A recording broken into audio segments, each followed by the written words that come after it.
When I turn around, I know na na na na na na na na na.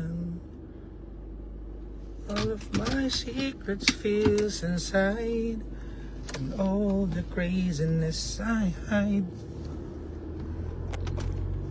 Hi everyone! Magandang hapon sa inyo lahat. Happy afternoon! Makikipagkwentuhan lang ako sa inyo habang nagdadrive, kahit na alam kong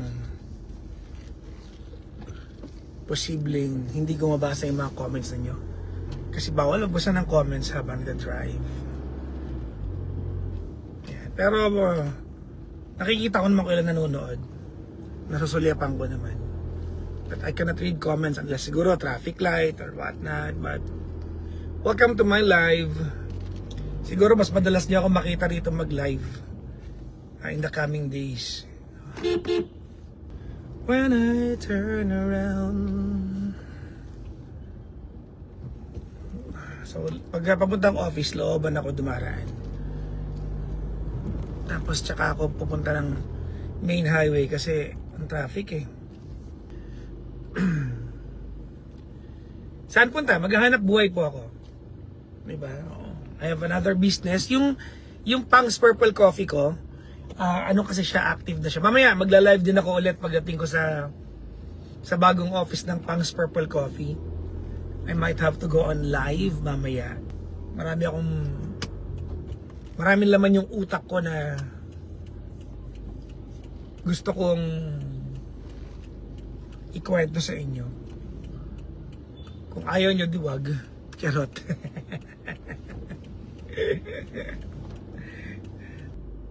Mas magandang, actually ginusto kong mag-live ngayon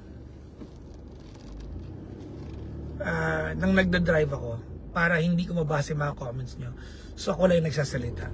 Maybe I can read some of your comments here and there, but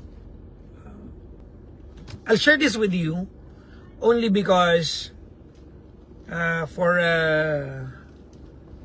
the longest time now, you have followed my career and you have supported my career, everything that I did in life, all the ventures that I did, diba? Sinuportahan ninyo. So I guess I owe it to all of you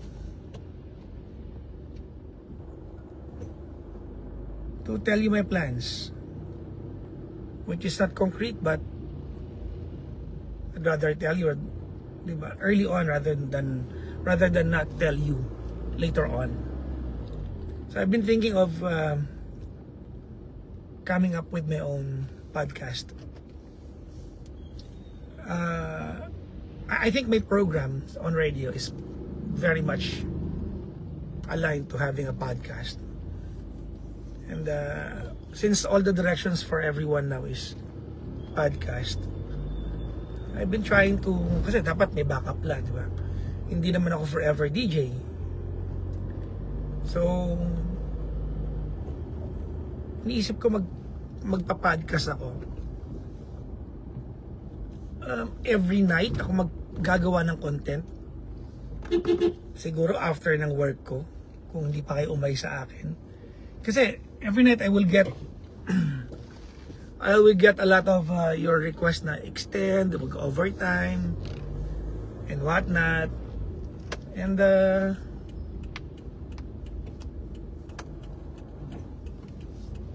para hindi ko na maabala yung oras ng istasyon, di man akin yung istasyon, I will have another podcast that's live every night. I don't know if it's ever been done, kasi pag sinabing podcast, di ba, when we say podcast, it has to be edited, recorded, and whatnot. Or is it just another live program that I own? I don't know. But I'll probably go down that direction. I will probably look into that. What you guys think? Diba? Do you think what I do on radio will forever be cute? I don't believe that, di ba, na you'll forever wanna watch me on radio. Kasi ngayon ang radyo, pinapakinggan nyo, pinapanood nyo na rin. So I'm thinking, no, that later on it can be a full migration from radio to podcast. At least I own it.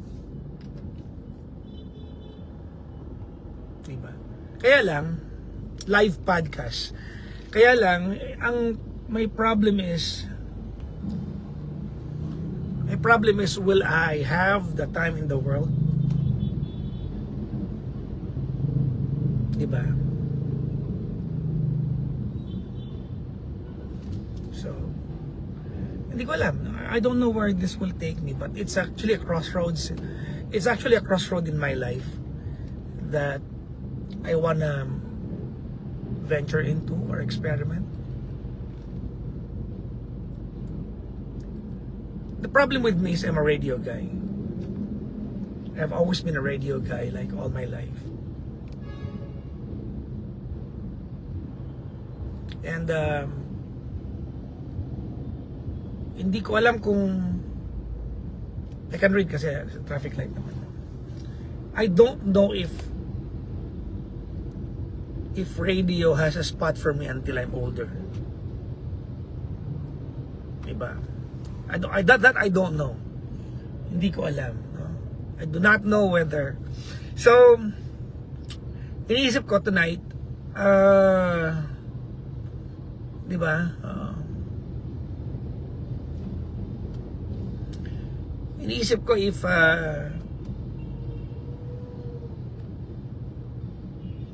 I give advice on podcast, live podcast, that would be okay, right? Diba? Sabi rito, nagawa ko, yes, meron ako dati. I had a TV show back then. More of like my show, and they put it on television. So I want to create that, but then again, ayoko kasi na ayoko na i-over complicate yung setup. Diba?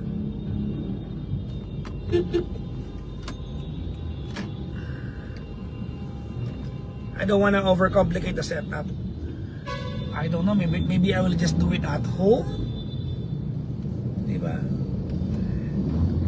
Ano bang palagay nyo? If I do it at home,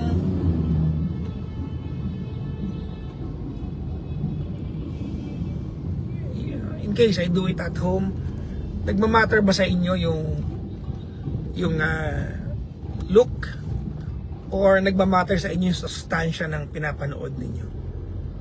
Because I have not offered anything other than the substance of what I say every time I turn on the microphone. That, no? Kahit kailan hindi nagmamatter. I don't know, ina-assume ko lang ha. Never man nagpakyut sa inyo, lagi naman akong ina-assume ko na may sustansya yung mga pinapayo ko sa inyo. That I assume. So nagmamatter ba? Diba?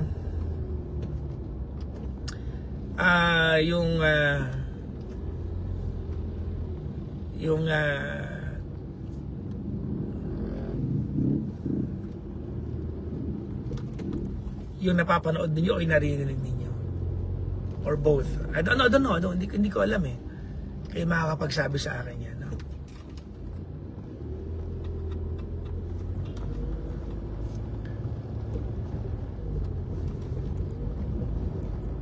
So I'm trying to explore, diba? I have the entire week, last week almost, kasi I was out for 3 days from the office. So I had the chance to I think inevitably I have to transition. You believe that? Inevitably we all go down that direction, na ang direction ay online. Or umpisahan ko muna ng every weekend. Pwede ba yun, no? Maybe I can do it every weekend. I don't know. I'm trying to find my footings online. I've been around online for the longest time now. but I have not made money from it.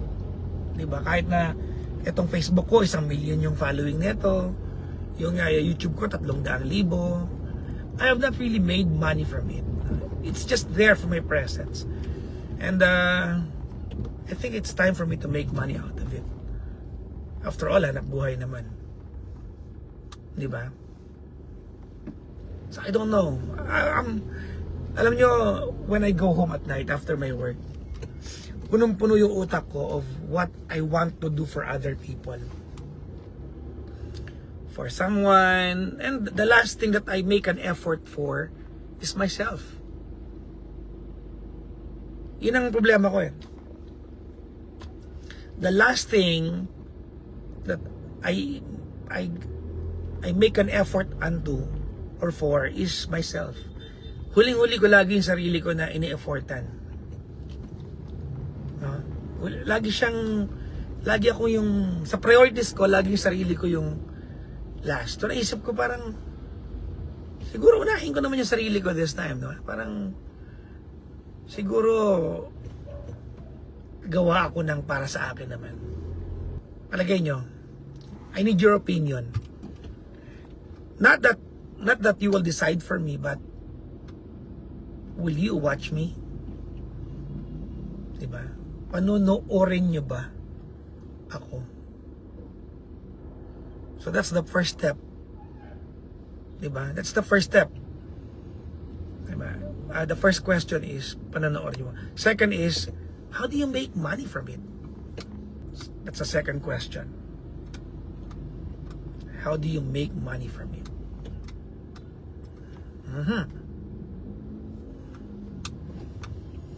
So, hindi ko alam. No, I'm trying to weigh everything down.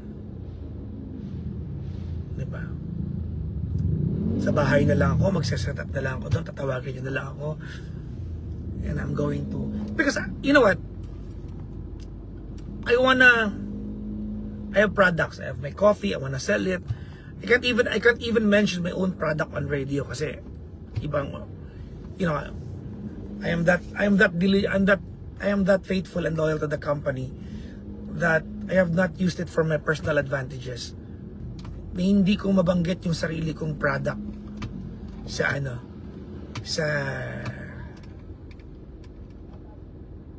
ere. And I wanna sell my own product. Diba? I want you to buy it from me because it's really a good product. I have another businesses na ano. And na-excite ako sa idea eh. It really excites me. But you know what? Sige, sabihin natin, I'm going to do it every weekend. For now, let's do that every weekend. Let's peg it at, I'm gonna do it ng Saturday ng gabi. Diba? Si Cara, she does her YouTube live religiously every Sunday. Walang specific na time, but that's a date that she's been having with her viewers for like years now. Every Sunday, you know? And I don't have that for you. Wala akong, ang dinivote ko sa inyo is whatever is the structure of my employment. Don't get me wrong, ha? Mahal ko ang trabaho ko, but you know, diba? Down the line, I have to look after myself. So, iniisip ko, how do I don't know. Maybe it's just me na na I'm just laying down the my ideas sa inyo, and you know, itong process na to this is called floating. I'm floating an idea, diba, in your consciousness, and I'm going to gauge whether meron sa inyo ang hahanapin yung idea na to sa mga nanonood, diba? Kung meron sa inyo mag-PM sa akin soon or kukulitin ako, hindi lang yung after nito, ha, yung later on down the line na hahanapin, because I believe na baka meron nga, but if not, maybe we'll scrap the idea. Well, to be honest with you, I'm at that age wherein I have to work for myself. That's what I want to do.